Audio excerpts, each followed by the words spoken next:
Okay, I guess to begin, hello, INTJ, I think your name is. I'm probably mispronouncing that. The EJArendee or something, or AJ, or I guess EJArendee or something, or AJ or something you commonly say. I guess I just want to say hello, and I'm making this video as kind of a response to some of your MBTI videos, and because you seem to, and especially some of the INTJ ones, because you seem to be interested in opening up a bit of a dialogue, and you had some questions you posed at times where you're wondering different things about INTJs and stuff. So I just kind of wanted to make this video to, open up a bit of a dialogue, and to say that I like your videos and to continue to make them, because I find them really interesting. Where most MBTI stuff on the web is made by like INFJs or INTJs or N's in general, kind of, and there's a lack of S stuff, sensors and different other types making videos, and I'd really kind of appreciate and like your videos, where I find they're interesting, where it's I'd say you do know your stuff, and I'll from watching your videos, I've read like, where are they? I read like,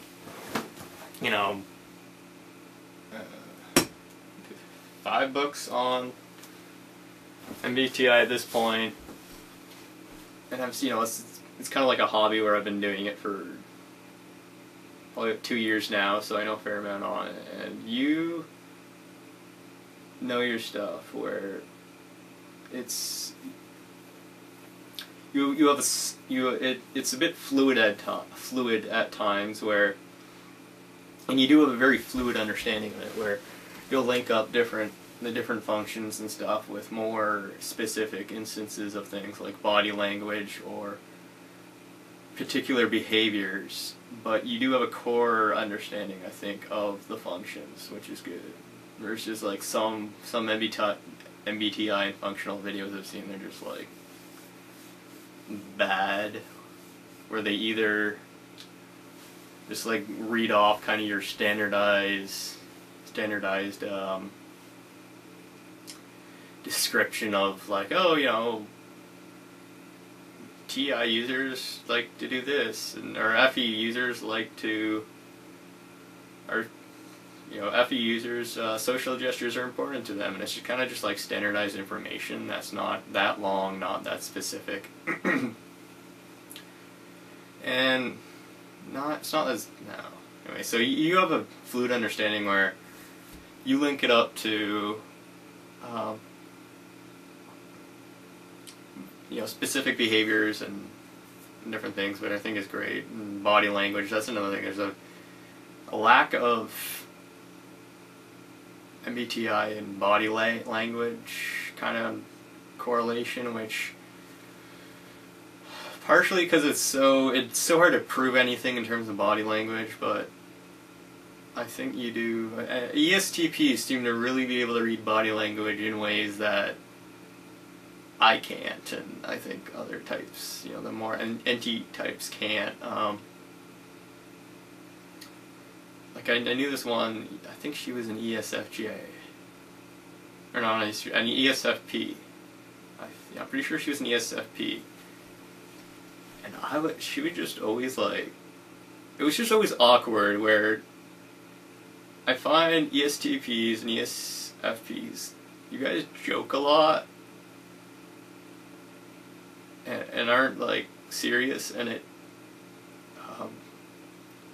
I'll miss it sometimes almost, where it's like, it's more, or I don't know how to react. I think it's part of that whole, balloon expansion thing analogy you're using, where it's like, SC wants to fill a void and it kind of expands and becomes very engaging and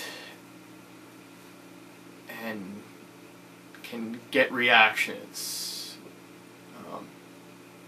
So she'd kind of joke around and be like, she did something, or I was going up to read something. This was at like some open mic poetry fiction coffee house thing, and I was like going up to read something and there's no stool and I need a stool, and she was like on the stool and I kind of like went up and I was like, oh okay, can I use this stool? And she joked and said something like, oh no you, or kind of like, it wasn't no you can't, it was, she didn't say that exactly, but it was like something joking like in the negative, and I'm just like, and I just kind of like stopped and was like, what? Because I could tell, what I think throws me in the loop is you'll joke and your body language says one thing but your words say another, and then my brain's just like trying to figure out which one's true. And then I think she noticed and she was like, oh, it's just joking, and I'm like, oh okay. So it's like, it was kind of, I found with her it was always awkward. It's like she'd joke around and I'd be like, I wouldn't respond because I was trying to figure out if she was serious or not. Or it was like a half second, kind of like a half second delay where it'd be like, or a second delay where I'm like, is she serious? Kind of, and then she'd notice or something, or then I'd like react, but the reaction was always like delayed, and it was kind of like, that's what probably gets to be awkward. Anyway, what was talking about? Yeah, so you have fluid understanding where, yeah, I think ESTPs and the SE sensors can notice and pick up on body language very well. You're very kind of fluid in that sense. But it's like I tend to not notice body language at all, really.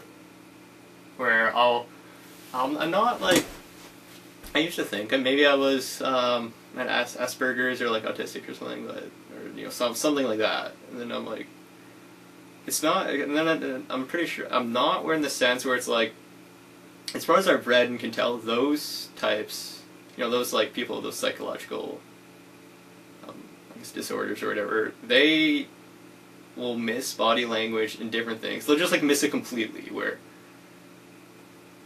they won't even notice it, kind of, or something, or if you do something they won't even notice it, or it doesn't enter their head, where it's like I find with myself and other INTJs will notice, but we aren't sure how to interpret it, kind of. Well, okay, that person did something, or that body language, or that something means facial expression or something. They're like, I think they're trying to communicate something. Well, I understand they're trying to communicate something, but we're not sure exactly what, I think, which is, in terms of body language, in terms of like diction and words, and yeah, I tend to be a very precise speaker and precise listener, where in terms of communication, I'm a verbal communicator, kind of, where I won't, like, if I have a conversation with somebody, then I won't remember their expressions or their body language or any of that stuff at all, but I'll remember the words, kind of. Sometimes, like, to the point where I can, like, quote them. And you kind of see it come out a bit when INTJs, or when I'm angry or something, where I'm annoyed, where it's like I'll be able to quote what people said, or be like, oh, you said this, why didn't you, what, you know, and like other stuff like that. I'll talk more about that in a second. Anyway, so yeah, basically I liked your video. I like your videos, they're interesting. I know, like, the comments in some of them are frustrating, especially the ones where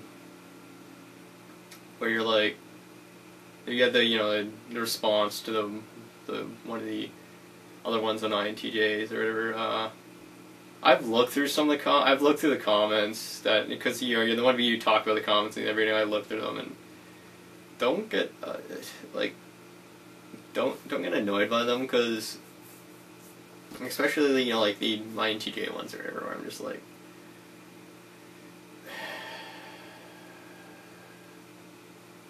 Because the comments, half of them are critiquing your delivery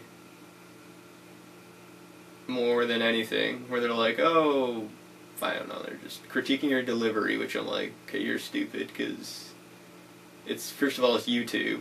And this isn't like, quality is not, you know, this isn't like some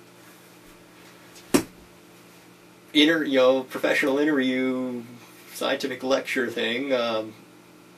Second of all, the delivery really has nothing to do with the actual content or what's being, you know, the ideas or thoughts being presented.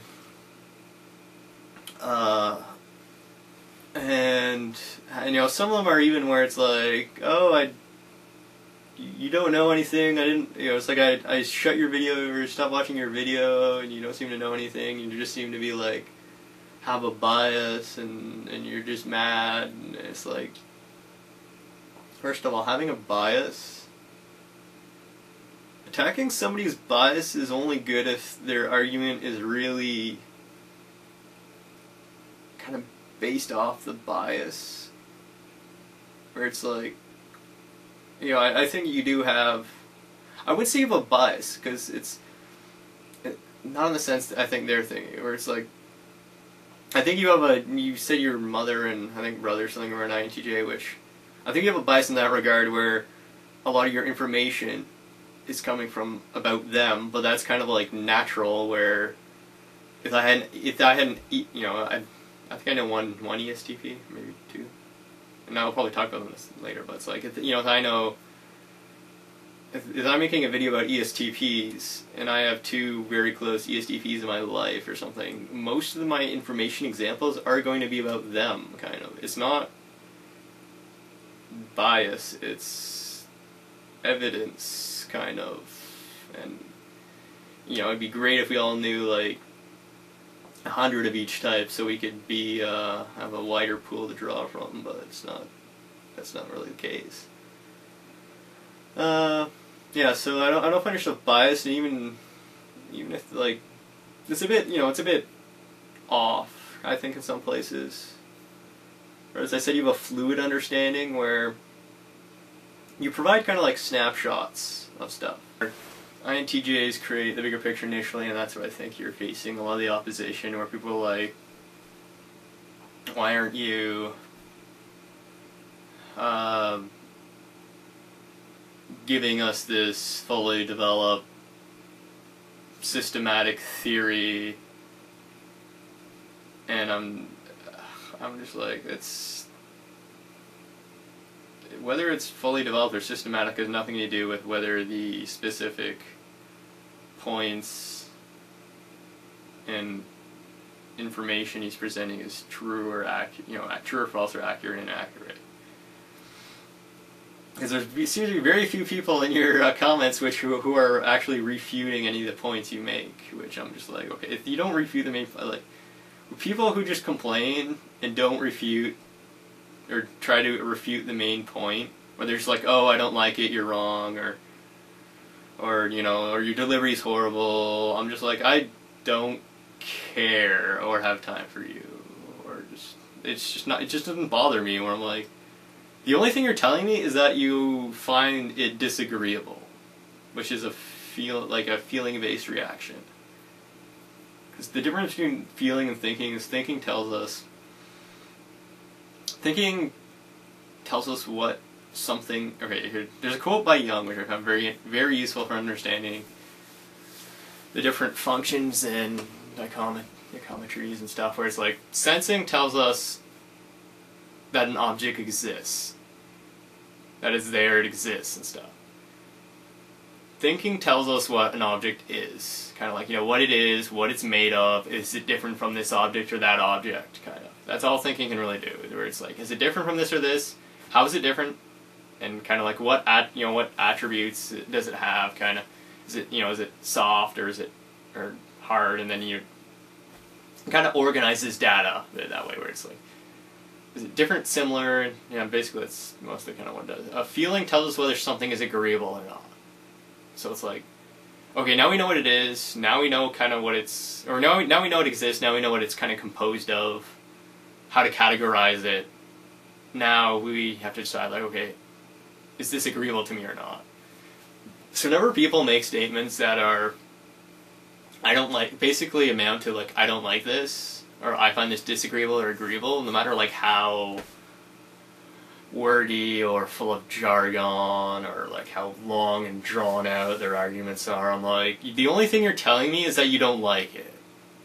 And some of their, and some, you know, if they're good, if they're good, and some of the arguments why they don't like it, which that's what, you know, that tends to be like how to make a good persuasive or feeling based argument, is you say why you say you don't like something, and then kind of list criteria, reasoning, kind of why, which that's, so yeah, so all these comments which are like, I don't like your videos, or they don't seem that accurate to me, I'm just like, you refute some of those points he's talking about, which is partially why I made this video, to try and comment on some of the stuff you talk about, which I'll get to probably, hopefully soon. I didn't really want to write a script and just read off it, because that'd be really boring.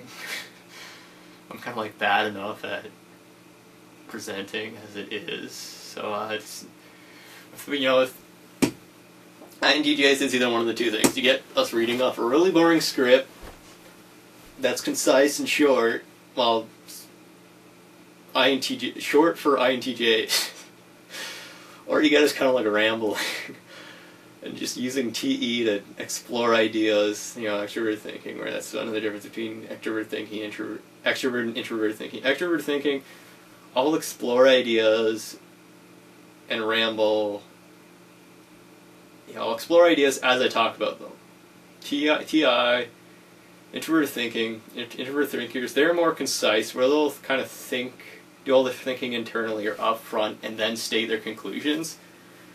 Where with extrovert thinkers, you can see us forming our, you know, we'll verbalize and form our conclusions, or well, as I'm talking, I'm thinking, you know, thinking's a very active thing for me, where I talk or I write, I think, as I don't know, you know, really what I'm quite gonna say, kind of, or as I'm doing it, I'm slowly forming my conclusions and then kind of come to an end. That's why I tend to be a bit repetitive and when I'm talking, because I'll like say something, then think about, you know, say it and think it, and then kind of come back to it or refine it, and then slowly kind of, okay, like I've talked about it enough, I've covered a couple different, you know, refined it, and here's, you know, I'll say my conclusion. Yeah, so don't get annoyed by, you know, I kind of just, I'm saying this because it's like, I think you're a pretty, you know, you're a pretty cool guy. I'll just say it. I like your videos, and you seem like a pretty laid back and kind of cool guy. So don't get too upset over the comments or INTJs. Don't take the INTJ forum seriously. I know you talked about it at one point, I think in one of your videos, where you're don't take the INTJ forum seriously. I'll say that to everybody. Like, I don't even take it seriously, and I'm a moderator on it, where, you know, like, I've seen the shit that goes on there, and the stuff, or it's like, probably about 20% of the people are mistyped, I think. A good, like, 1 out of 5, I'd say, are probably mistyped, and then it's like, there's a lot of immature INTJ, there's a lot of crazy and immature INTJ, some real crazies. Anyways, there. Oh god. So the stuff. Anyways, yeah, don't take the INTJ forum seriously. Most of the cool people on it, or most of the, you know, the mature, kind of like laid back people on it, in the blog section, because the blog section is where all the cool kids hang out. I'll just say it. Or it's like, because there, you know, well, there's a whole debate section. It's kind of divided a bit, where it's like there's the whole debate section where it's just like that section's like a battleground full of scorched earth tactics. With an emphasis on the scorched earth. Yeah, so that's kind of a good summary of the debate part of the forum.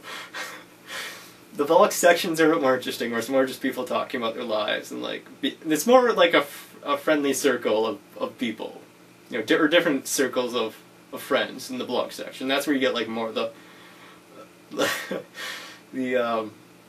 mature people and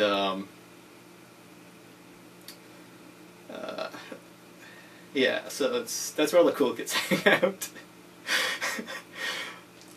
Yeah, that's what I'm going with. Okay, so don't take it too seriously. You want to keep your sanity. Anyways, and I understand your frustration with INTJs and INTJs on the internet, because I understand your frustration. Because I share it a lot at times. Okay, I think I'll get down to your video stuff. I made notes. Okay. So, there's your... Let's start with the SE versus NI one. I like your analogy as INTJ see time as a flowing ribbon or of events and stuff. It was good. I try and stay away from the whole time is a river analogy. Because I don't think we really see it as a river, where it's like I like the ribbon one. The ribbon was good. I'll explain it further in a bit, because I find a lot of people see time as kind of like, you know, a river where they'll have, you know, like kind of a progression of them growing up and getting older and developing and stuff, and kind of, you know, like flipping through a photo book or something, or, you know, it's like a progression where I don't think INTJs really see time that way. We see time a bit differently, which I find it's hard to explain, and a lot of other people I think find weird sometimes. It's like we don't really, because we with introvert sensing tends to be the real, I call it like photo book memory, where they're very oriented on past sensory impressions, which tends to be, you know, your photo book memory, like memory of events and places and personal stuff like that, and kind of very, well, you know, they're also very good at fact-based memory too, where it's like most appraisers and ISTJs, most, you know, like, they make very good appraisers, very good people who know like every single fact about an object, kind of. And they're good like that. INTJs,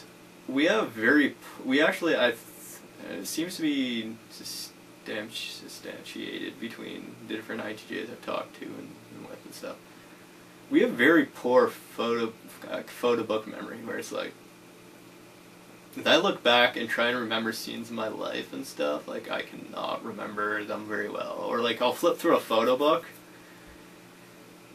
and be like, oh yeah, that happened and I did that and stuff like that, where I have a very good memory for trivia and kind of like abstract information and you know, different like history. I can like go on for and rant and talk about different historical events that, you know, or that I've read about, or different things I've read about in like very minute detail. When in terms of like my own life, it's like I cannot, it's weird, or I can't remember a whole lot. And that's why I find a lot of INTJs feel disconnected with their past. Where it's like, and it can form a bit of an identity thing, where it's like, where like sometimes I'll be like remembering how I was a couple of years ago and be like, wow, I've actually improved and come a long way, or, you know, I've changed a lot. Most of the population is sensors who have introverted intuition in their bottom two functions, you know, either their third or fourth. so as they get older, because it's like, basically, I think, what is it? The childhood tends to be the dominant function. It's mostly dominant function. Then, as in teenagehood, you develop your secondary function more, and then in adulthood, you develop your third function, kind of. And then it's more like in middle age, you really develop and kind of come into your inferior function. There's a bit of a development with the functions. Whereas like you have all of them and you use all of them, but it's more like you're not quite comfortable with them. It takes a while to become comfortable with them and kind of you really use that tool in the best way it's meant to be used. And there's opposition to it where it's like, because it's hard to get used to using that tool and to kind of truly accept it. Where it's like like with INTJs and extroverted sensing, where first it's like I find. In teenagehood or childhood, it's like it's looked upon with disdain, kind of like, oh, these people are doing this and I don't like it, or why are they doing it? It's stupid. And then it's like, as it becomes more, as different, it becomes more experienced or more different instances of it are seen, kind of, where it's like, it becomes a bit more familiar and then eventually embraced, kind of. So that's what. In terms of like typological development, that's the path it tends to take. So most of the population has introverted intuition as their bottom two, kind of. Introverted intuition dominance INTJs and INFJs were like 2% of the population. Not a lot. So I find